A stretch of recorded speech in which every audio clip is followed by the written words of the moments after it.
voice of Chester.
What's going on, everybody?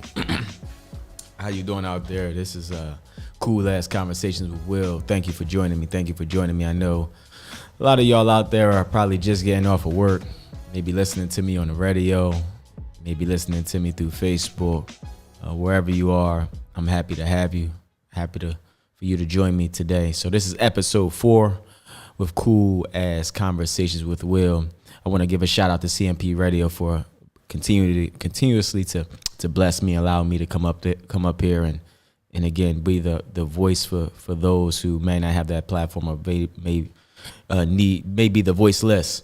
I want to continue to come up here and just speak to you all and just pretty much just have an open microphone so you can hear from me as I unwind. Oftentimes when I come down here on Wednesdays, you know, this is my wind down day. I know some people call it Hump Day Wednesday.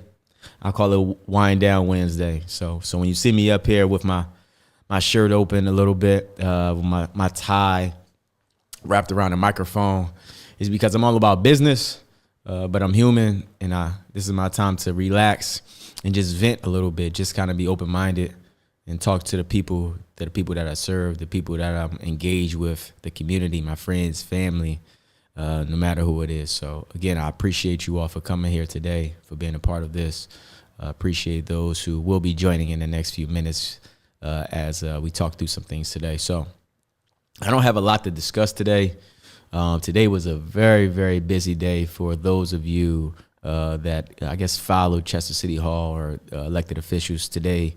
Of course, we had another council meeting today where we had roughly about 10 resolutions and an ordinance that we had to vote on. Nothing that was, I guess, directly affects the public. We passed some resolutions for a few hirings, passed some resolutions on the financial aspect of things, which I'll dive a little slightly deep into. But it was quite a busy day today for council members. You know, usually my schedule on Tuesdays and Wednesdays are full of meetings, whether it's virtual and or in person.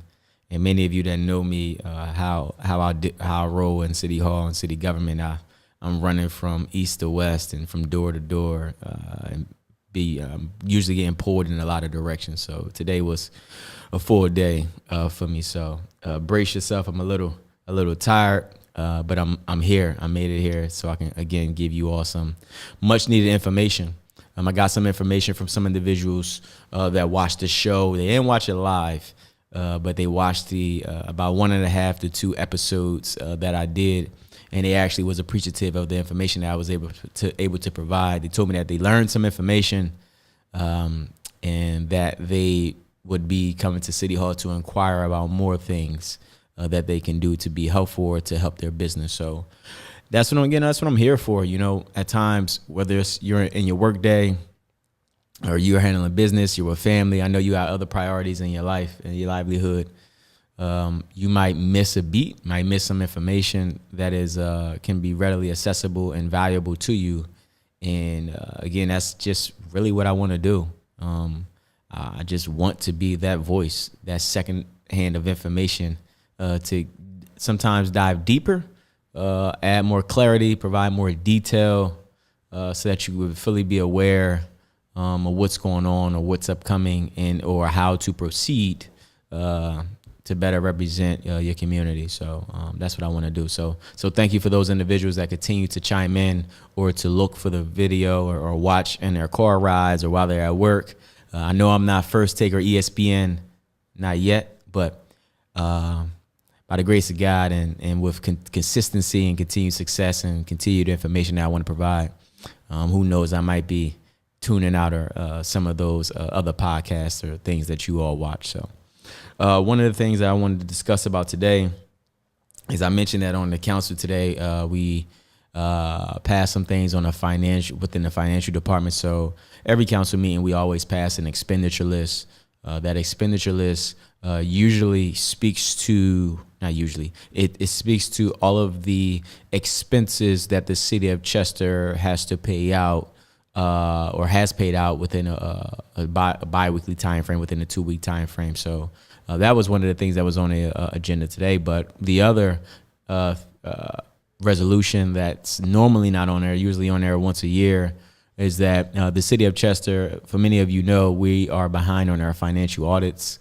For many years, we've been working 2 to 3 years behind, but we're steamrolling ahead. We're finalizing our 2019 audit. We received a draft from our CPA firm, our auditing firm, of the 2019 audit, maybe about last week, completing the MD&A, and provided some feedback or potential changes to the CPA firm, so that we can finally put 2019 financials in the past and move forward to 2020. The resolution that was on the agenda today was to engage the CPA firm, again, Milligan & Company, to engage them for our 2020 financial audit. So that was something that mayor and council passed today. The anticipation is that the 2019 audit will be finalized. We'll have the final draft within the next maybe 2 weeks. Not the final draft, sorry. The final financial statements. We'll have that within the next 2 weeks. And we'll be trying to move forward within the 2020. Some things that might give small hiccups with that is in 2021, the city of Chester moved its financial data over to a new financial software. If there's anybody out there that has ever done system or software conversions, they know that sometimes, oftentimes it doesn't always convert over 100% to the ways of your liking. So we currently know what the issues or concerns may or will be. We're trying to see how we can address and fix those so that we can do what we need to do to keep pushing forward. Initially, our thought was that we might be able to finish the 2020 audit by the end of this calendar year. That's still possible, but I want everybody to understand that we're doing all of that within the confines of still trying to deal with the day-to-day operations. So day-to-day operations not only deal with the collection of revenue and processing of checks, reconciliations, payroll, HR matters. So we're doing all of the day-to-day while also worrying about or trying to finalize things that happened in 2020. I don't have the best memory, but that's why we got a team of individuals and things documented in the archive so that we can go back and say, hey, this happened in 2020. This was a big transaction or big purchase or big sale in 2020, and this needs to be in the financial audit. So that was a big hurdle, or not hurdle, but a big step for the city of Chester. Again, we'll begin to move forward and try to become as current as possible within our financial audit. So, and again, being transparent is one of the biggest things for me. Oftentimes you hear that in government that they're not transparent or they're not working towards that. And me being here is again a step in that direction. I believe mayor and council is most certainly transparent. I think there's a difference between being confidential and not being transparent. But for the most part, this information that we're trying to provide allows you to fully know where your tax dollars are going, what we're currently paying for as far as fleet repairs, as far as salaries and things like that. So good information that I always like to provide to you all, and I always open the door for anybody to come forth to me to ask those types of questions. Another thing that we spoke towards today was our MMO, which is our minimal municipal obligation, pension obligation. You all know or should know the city of Chester is financially distressed and has been since, I want to say 1995, I believe it is, either 1995 or 96. I'm sorry, I'm getting my years mixed up, but well over 20 years we've been financially distressed. A good portion of that is, or reasoning of that is because the city's pension plans are severely underfunded. The pension plan, police pension plan, is the one that's prioritized and most severely underfunded. Those retirees, we pay out quite a bit of money a month to retiree pensioners. But on an annual basis, the city has to budget for its minimal obligation to pay into each pension plan. Each pension plan. So you have your non-uniform pension plan, which is usually non-union representation and your union members, Teamsters. You have your fire pension plan, which is the firefighters, and you have your police pension plan. So all of those this year, I can't recall the exact total for 2023. I'll get that number for you all, but the controller the controller's office did a presentation today to speak about the MMO for 2023, which that's something that we'll be budgeting for. And you'll hear more information about that as we get budgeting season and get towards budgeting season, which is usually roughly around September, October. And as we still begin to provide a great amount of detailed information about your financial status and stability of the city of Chester, and how we'll look to move forward and use American Rescue Plan dollars and things like that to kind of supplement the budget. So good information there.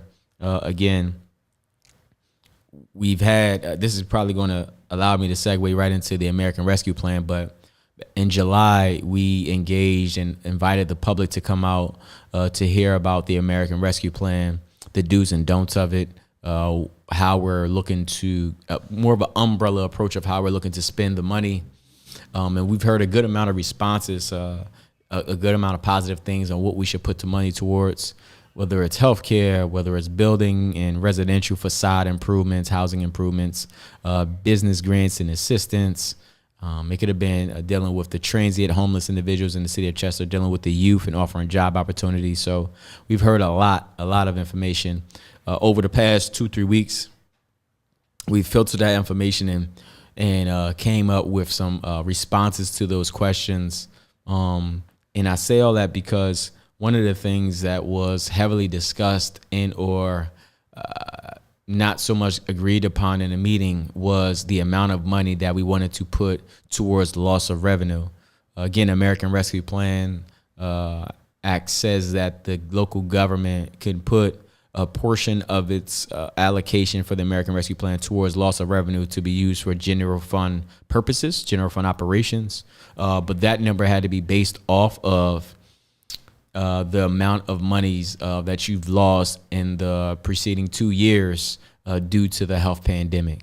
In that meeting, we were close to about $20 million that would be going to normal general fund operations.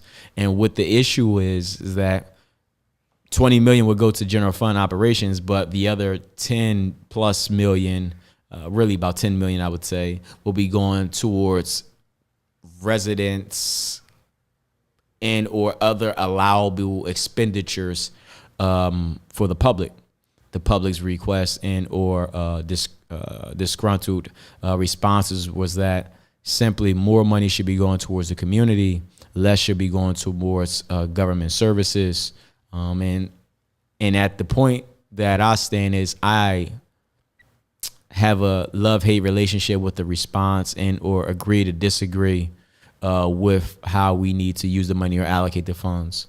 I want to make sure everybody's fully aware that the loss of revenue funds doesn't just go to sit in a bank account so that we can use the money to splurge on whatever things that we need to do. The money in the loss of revenue bucket goes to operational services, such as making sure that we're paying our trash vendor to still pick up the trash, making sure that we're paying our PICO bills to keep the lights on in the community, making sure that we're still compensating our employees for the work that they do within the community as you see them throughout the communities and things like that. So it's going to uses that are required, that are necessary and obligated.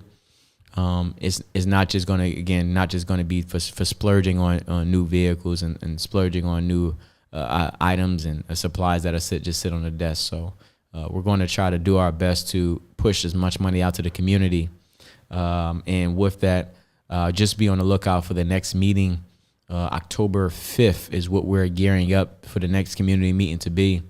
You'll see more flyers, more postings on the social media platforms from the city of Chester of that meeting that the city will hold to provide that feedback to the community and how we have been able to restructure the budget to fit some of the needs and concerns that you all presented to us. And that's what we want to do. We don't want to just sit there and take all the feedback of the community without providing an answer to that and without allowing you to be made aware of how we're still trying to fight to come up with a actual plan and or a project to adhere to the issues or concerns or whatever type of resource or plan that you're trying to put forth. So more information to come October 5th. Be on the lookout October 5th for the next American Rescue Plan update. And also go on our website. Our website, we have a American Rescue Plan tab on our website, separate from the finance tab. You can go there and find out what we're spending money on thus far, or what we have spent money on thus far, what we reported on, and you'll soon see what the new budget will be. I think people will be happy with the budget, but I will say this, that in any arena, when you're dealing with finances, we don't have enough finances to accommodate and or to hit every bucket. But I will say that we've hit quite a few buckets. And unfortunately, I wish we can put $1 million into each category, but we have to stretch the money as far as we can and make sure that the money's been touched by as much people or in our neighborhoods and or individuals as we can. So I think we're doing quite a good job with that, and you'll be able to hear more of it.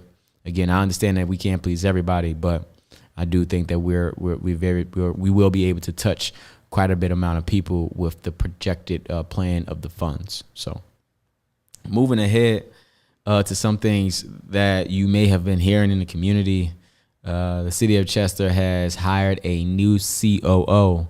That's a chief operating officer by the name of Mr. Leonard Leitner. Mr. Leitner joins us from Allentown, where I believe he was a COO in Allentown. Great individual, great man, has a great amount of knowledge that he's been able to bring to the city of Chester thus far. It's only been 2 weeks, but he's almost like he's been there, done that. Now, I will say that the city of Chester is different from any other municipality in the Commonwealth of Pennsylvania. And no, I'm not just talking about because of its government. I'm simply talking about the way it's been run. I'm talking about the residents, the people that we have. Our makeup is different. It's very unique. So he and or anybody is going to come across most certainly some things that they may not have touched and or seen or had to deal with before. But I have the utmost confidence that he'll be able to steer the ship and allow us to continue to guide us in the right direction, the right path as the COO of the city of Chester. So we're going to be doing some more hirings, some more searches. We're going to be doing a CFO search, a chief financial officer search. We're going to have some other postings of some other director positions, such as HR, such as laborers and drivers in the public works department. So if you are interested in working for the city of Chester, I'm not going to say that we're a big Fortune 500 company and we have 3,000 jobs, because simply we don't. If you want to be a firefighter or a police officer, they are great paying jobs. They have great pensions, and most certainly we will want you to be a homegrown individual in those types of positions as police officers and firemen and or women. But for those other positions that we are have been posting and looking for individuals to apply towards, please go on the City of Chester's website. That is chestercity.com. And you'll be able to see what job opportunities or postings that we have there. So you have to apply, provide your resume and cover letter, and hopefully you'll be able to hear from us. So big ups to Chief Leitner, and appreciate you for coming on. And maybe one day we'll have him on the show as well, so you can know him, find out who he is, and hear about some of his makeup as far as what he thinks that he can be able to add here in the city of Chester and or improve on some areas. I'm just going down the list and I'm just venting at this point, man. I'm just venting. So a big project that we've been working on since probably around 2020 is street light project. So in the city of Chester, of course, we have street poles and poles with street lights on them that light up our city probably sometime after 8 p.m. at night. However, you all know that we're heading towards the fall and winter months, and which means that around 5-6 o'clock is going to start to get dark a little early. So we've since 2020 we've engaged professional service and partner with with the county and other small municipalities. The city of Chester was the biggest that did the project within under the confines of the project, though. We were the biggest, and we are currently in the process of replacing over 3,000 street lights in the city of Chester. This process has started. The exact number of street lights, I don't know. I want to say it's about 3,400 street lights in the entire city of Chester, and every light, all 3,400 of those street lights will be replaced with an LED light to better brighten up your neighborhood or out front of your household. So you may have been seeing either individuals or workers, people doing the work. You might have seen that your light once that was not on is now on, and or the light that was dim and dull is most certainly bright, and you can see down the entire block. So if you're ever out at nighttime, just look up and around and notice the brightness in the neighborhoods. Now, I will say that the project is not complete. We've done quite a bit. They're probably about 30 or 40% into the project. But the work is being done. I know out front of my residency, there was some lights that were replaced, and I'm glad to see them replaced. And one thing to that, and I think this is important though, because the lights can be replaced, but if there is a hindrance, such as trees that are overgrown and need to be addressed, please reach out to, I guess, PICO. PICO has a program that they will cut back trees that are overhanging of the poles and or the electrical lines. So if you see that in your neighborhood, reach out to PICO. They have a program that they'll cut the trees back so that we can broaden the surveillance of the light and, of course, provide more safety to those to the lines, to the electrical lines, to the power lines that are traveling and throughout the communities and giving us power. So that streetlight project, again, is going on. Thank you to Mayor and Council. Thank you to the city engineer, the Public Works Department, the contractor that's doing the work, doing a great job. Again, those LED lights will most certainly brighten up the neighborhood. And we hope that that's going to be some type of a deterrent for those individuals out there that think they're going to do some crime in our neighborhoods. Hopefully that can deter them because of the brightness of the street over top of those cars that they're looking to jack into, over top of the house that they're looking to burglarize. So again, more to come with that. But it's a big project throughout the city of Chester. All 3,000 plus lights will be touched. If you want to know more about where the city is within the project, please reach out to City Hall, specifically the engineer's office and Public Works. They'll be able to provide more of an update or where they might be coming to a neighborhood or your neighborhood near you to replace those street lights. So glad to be able to get that off my chest. I think that's a great project that the city of Chester is doing. probably more of a bigger conversation I would like to have, and I probably won't be able to have it all today. But I think it is one that's very important here in the city of Chester, one that's different from other communities because of the city of Chester, the makeup of it, and the people that we have that lives here. But it's economic development. So when I ran in both elections, I guess, I spoke about one of the things I spoke about was trying to find out how do we bridge that wealth gap? How do we create generational wealth and personal wealth for individuals that live, sleep, and work here or have their businesses here? How do we build up the economic development here in the city of Chester, the housing structure? How do we make sure that local businesses are here and they're able to thrive? How do we look at these vacant plots of land that has grass on them and or trash and debris on them?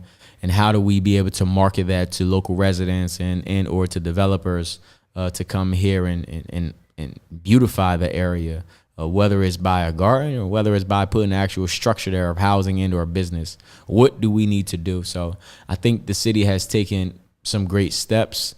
We've been able to lower our business privilege taxes to hopefully be able to entice businesses to come here in the city of Chester to speak more that we are a business friendly municipality.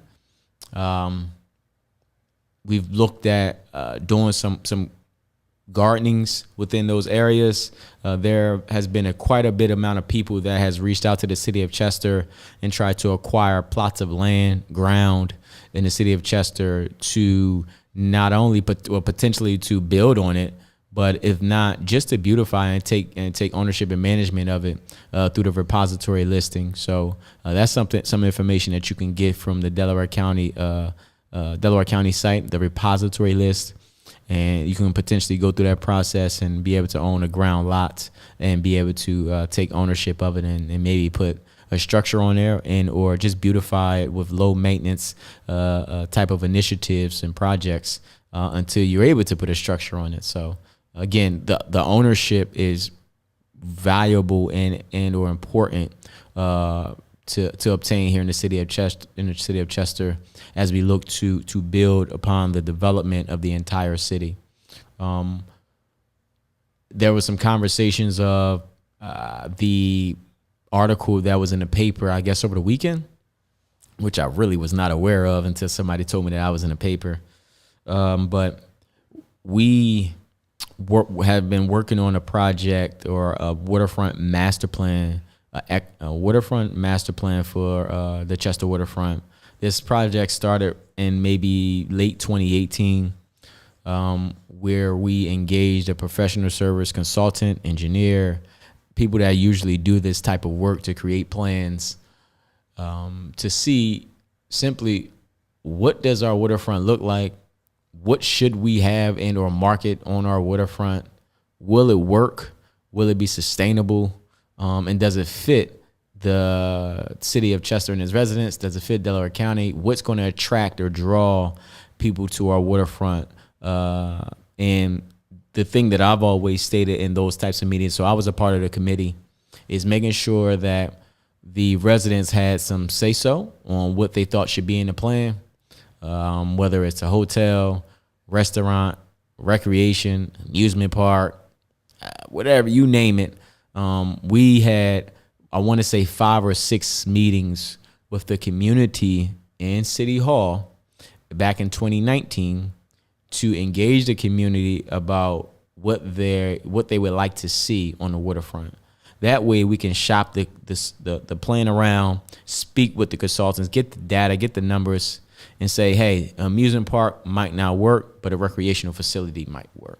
Hey, a hotel might not work because you have a few others in the area. You're close to a hotel, it may not work, but restaurants may work because there's this, that, and a third down there. So I'm not the expert in those types of things, or I'm not, and some of our team members aren't, but we were able to engage experts to find out what it is so that we can have something to work towards. And we did that. There was a long, drawn-out process. The focus of the area was from Highland Avenue to North Street on Route 291. And the plan was able to uncover some things that is important here. First off, again, we've been talking about having our people here that are residents become homeowners. We have a first-time homeowners program. We have federal dollars that we obtain on an annual basis from the Community Development Block Grant that we help funnel through CCIP to help either build new homes here and or to push residents or individuals, families through the first-time home buyer program so that they can be homeowners here in the city of Chester. We are about 80% of the residents here, a little bit of, I would say 75, 80% of residents here are renters, are tenants here. And that's a big problem. I'm glad that we have a lot of people that are homegrown that sleep here, but we actually want you to be homeowners here and actually have some equity and stake in your own community, in the city that you're from, that's homegrown, and that kind of been a huge part of your life that has been able to be a part of making you who you are, of your environment. So we have to find a way, or continuously to find a way, to get people to want to live here, to want to stay here, and want to raise their family and send their kids to our school district. So I know it's a lot with that. I know that that's a conversation that we can probably have an entire session on, as far as the schools, as far as the housing structures or offerings that we have here, as far as crime, what else? As far as gentrification, like those are conversations that I want to have, that I want to bring to the table within this type of show that we're doing here. And I want to open the floor to those individuals that believe that they can come up here and add something to it. And hopefully we can uncover a plan, a project to eliminate the opportunities for displacement. So as I get back into the economic development type of conversation, in the paper, they spoke about the work that has already started on the waterfront. And they're right. There has been some work on the waterfront. I believe in small wins. I think there are small wins that can lead to the bigger end goal. And we have been doing that in the partnership with the City of Chester, the Riverfront Alliance, TD Bank, other stakeholders that has been a part of it. And the Riverfront Alliance, an organization that has quite a bit of stakeholders within it. Delaware County has been one that I'm so super proud of, because not only did we say we were going to put money towards something such as the plan, we sat through those meetings, engaged the community, came up with the plan, and we immediately got to working on the plan. We didn't just allow a plan of 200 plus pages to come get delivered to us in this nice binder with a lot of colored pictures and photos, and didn't just allow it to sit on somebody's desk and collect dust. We immediately started to work towards the plan, to work towards improvements and enhancements. And you'll see that with English Street. So for those people who don't know or who hasn't driven down to the waterfront, which if you haven't, shame on you, because the waterfront is one of the best assets that we have in the city of Chester. I know a lot of people took advantage of that asset through the pandemic as they were trying to find ways to get out to the house. And I salute all of that. I enjoy seeing our people having good time, good fellowship, good vibes together with no crime and no BS. So shout out to you. I mean, I just wish that we would clean it up after we use it, but that's another story that we can kind of engage in. But nonetheless, the waterfront is one of the best assets that we have here outside of our people here that live here, because we got good people here. We got pride in our people too, and we got pride in ourselves and our city.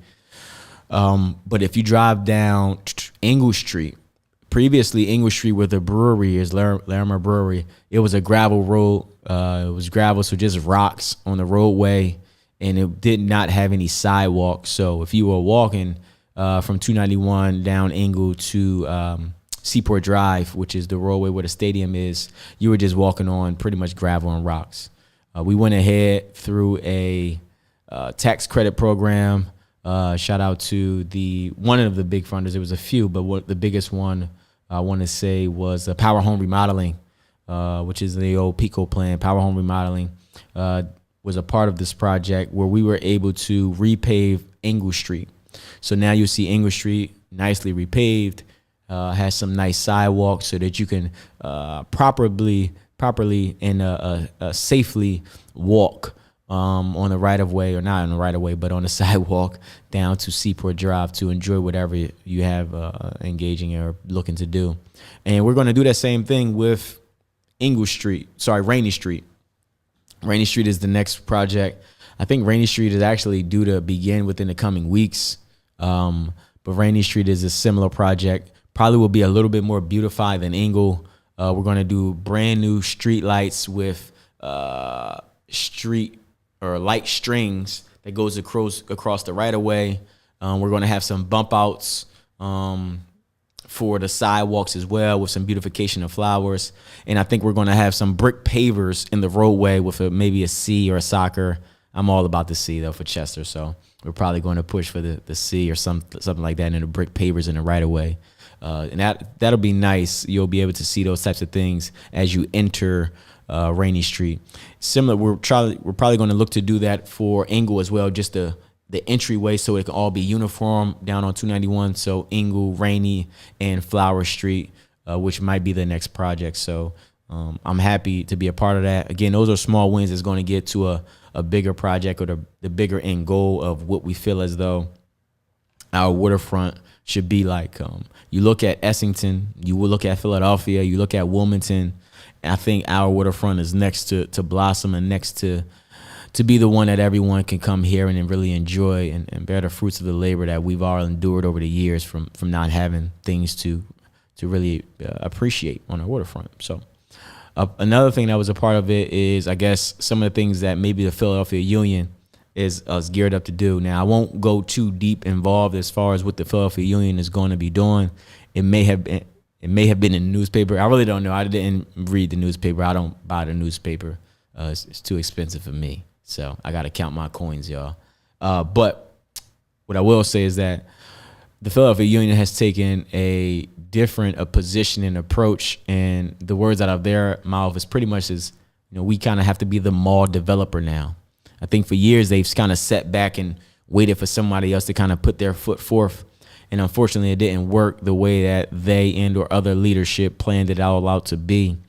But I give them credit for waking up and kind of acknowledging where they can be able to assist with this, their ownership and their business partners. So they're taking the proper steps. We've been having countless conversations and engagements with the Philadelphia Union so that we can make sure that it fits the liking of our people, of the Chester City residents. As you all know, any conversation that we go into, it's all about whether it's going to fit for our people to be able to engage and to be able to appreciate and be to be a resource for them. So they most certainly are listening to those types of comments and discussion points that we've been having. I think that we've been able to come to a happy medium on things that may need to be done for the project to go through. So again, I won't get too deep and engaged in that as far as the particulars of it, but I do think that the residents, the youthfulness, the youth in the community will really, really appreciate what the work that we're going to be doing down there and what we're going to do to bounce off of the first phase of the project. So it's going to be dope. I'm really happy about that. But economic development is something that we seriously need to find out how we increase and or speed up the process. I know development takes time, but it's a reason to why development is not taking off as fast as it should. Our taxes are lesser than Philadelphia. We have water, a railway, a highway, an airport. To transportation, we have every transportation angle you can get from here. So there's no reason that economic development shouldn't be happening at more of a faster pace. Just to give you an idea, we just built 4 or 5 homes in Arbor near Nova Vista. We call it Arbor Estates. We built those in, maybe wrap that up in maybe 2021, I believe, 2020, 2021. And great homes, great structures, happy with the turnout. The problem I have with that is that those 4 homes are the first homes that the city of Chester has built in over 5 years. And for somebody that's young like myself, for somebody that likes a new kitchen, a new bathroom, a modernized house, a driveway, a finished basement, we got to do that at a faster rate, because the people like myself and or others are leaving the city of Chester and going to other communities, whether it's Delaware, whether it's Yaden or Chichester, other areas in Delaware County. We have to find ways to keep our people here. And one of those ways is to the housing structure has to improve here in the city of Chester. So again, we need to find out what we need to do to make that happen. Is it tax incentives for homeowners or for new development? Is it business tax incentives? Like, we have to come up with an idea. And I have a few. I just don't want to push them out just yet, because we are working on some plans, but we do want to make sure that the community knows that we're thinking of some different options to do. And if you have some other ideas that you all think might be best to bring forth, please do that. Please bring it forward. And we'll see if it makes sense and if it's possible. But we most certainly have to build more homes at a faster rate, at a faster pace. Some people have talked about gentrification. Again, I think gentrification is a term, a word that needs to be really dissected and discussed really have its own type of discussion. In my opinion, gentrification has probably that word may have came around 5 or 10, maybe 10 years ago, I guess. But what I will say with gentrification is that if we don't want our communities to continue to look the way it looks, then development or improvements on property has to happen. And I'm very supportive of that, because I want to live in a house that's modernized, that's upfit to the likings of the century that we're in. But I also want to make sure that the people that live to the left and to the right of me are some of the people that's been dealing with the nonsense over the years as well. So we have to find out how we create funding, and so residents, as improvements happen, they don't get displaced. They're not forced out because their because their landlord is going to be raising the rent, or because their taxes has increased $200, $300, $400 because the property value in the community has changed and or improved because of development. I will say that's probably going to happen. But I think in concert of that, we just need to come up with a plan to make sure that we can spread out that push or spread out that potential force out of individuals of our community, creating a fund so that we can be able to provide assistance to those residents for 2, 3, 4, 5 years to provide, again, help and assistance so that they don't have to take on that additional financial burden. So different things like that. Different things that we've been talking about as far as monetization of the water assets. Like, those are things that we're like, okay, if a large lump sums of monies come in, how do we make sure that we get some of these monies out to the residents? How do we make sure that we can support them in whatever aspect that we need to support them in? Because quite frankly, development will happen here in the city of Chester. It's going to happen. It's only a matter of when, whether it's on the waterfront, whether it's in a central business district, whether it's on the west end of Chester. Communities will be improved upon with new development, new structures, new things for the kids, for the youth, new businesses. And I want to make sure that our people are the ones that's directly affected on a positive note of that. Making sure that making sure that our businesses, people that we know, are getting the opportunities to have those storefronts, or making sure the people that live here are getting opportunities to live in those high rises or those condos, or that nice townhome that has a two bathrooms and 3 bedrooms and a driveway and a finished basement, like in a kitchen with double ovens. Now I'm talking about some things that my mom will wish for and things like that, with the double ovens that she wants to cook all the time. But nonetheless, those are things that I wish for myself, and I wish for that for you as well. So we're going to continue having those conversations, and maybe we'll have a session talking about economic development and gentrification and the types of things that other communities have done to provide the proper support so that individuals do not get forced out or pushed out when development happens, because development will happen. With that, this is episode 4. I enjoy coming up here and just talking freely. just talking freely. And there has been some people that has reached out to me via email, that has just reached out to me via phone and text, and pretty much just said thank you. Good show. Maybe you can do this here, or maybe you should speak about this here. I take all feedback. I'm thick-skinned. I don't mind being criticized, or I don't mind being provided some insight on how we can improve. I can improve as a human being, or as a host, or as an elected official, as a friend. We all have improvements or areas that we can improve on. So, and again, I always say that I'll be a sponge, and I can soak up all the information and energy that other individuals are providing. So hopefully I can be able to provide some real proper insight back to them. So the next show, I'm looking to speak.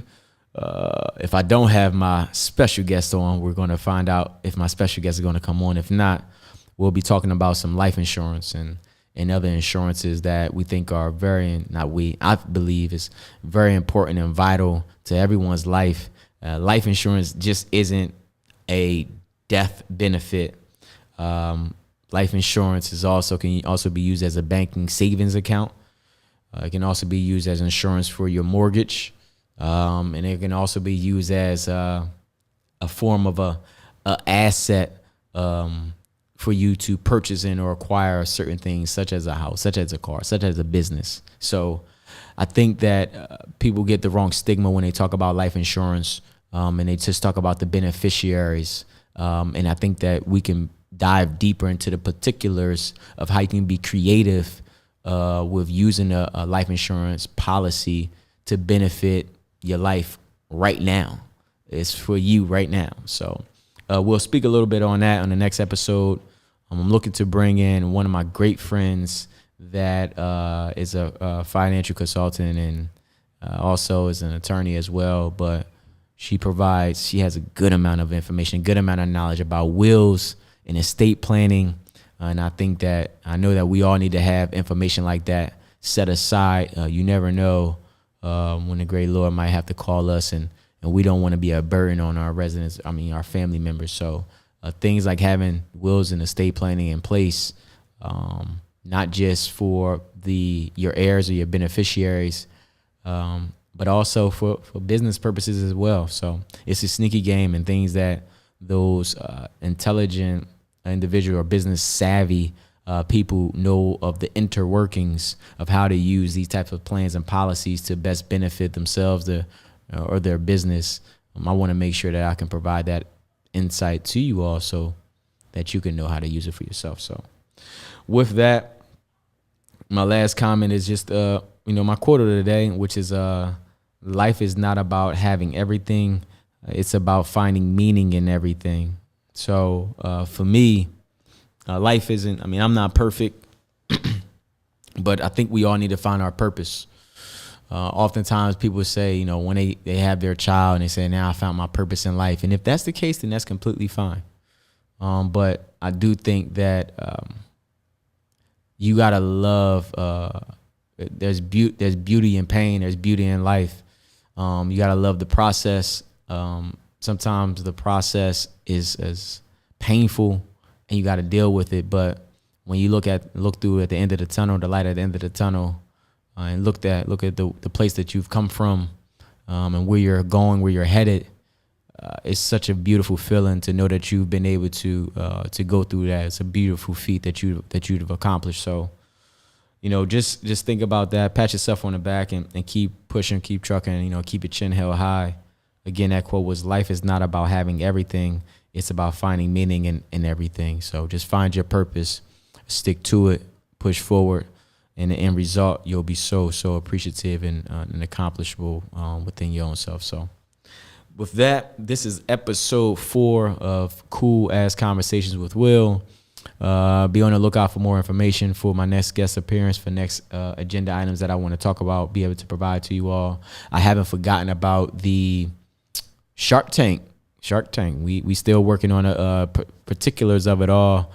For me to sponsor somebody to do the Shark Tank, to come up here and present to us. So I think that'll be fun for the community to also see as well. So that's on the horizon. So with that, thank you for those individuals who chimed in.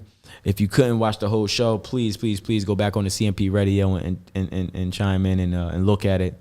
I think I provide some great information that you all might not hear or might not be able to hear in detail at certain council meetings or in meetings that we have. So again, that's why I'm here to help walk you through those steps. So it's Cool Ass Conversations with Will, episode 4. It's a wrap. Thank you. Have a good one.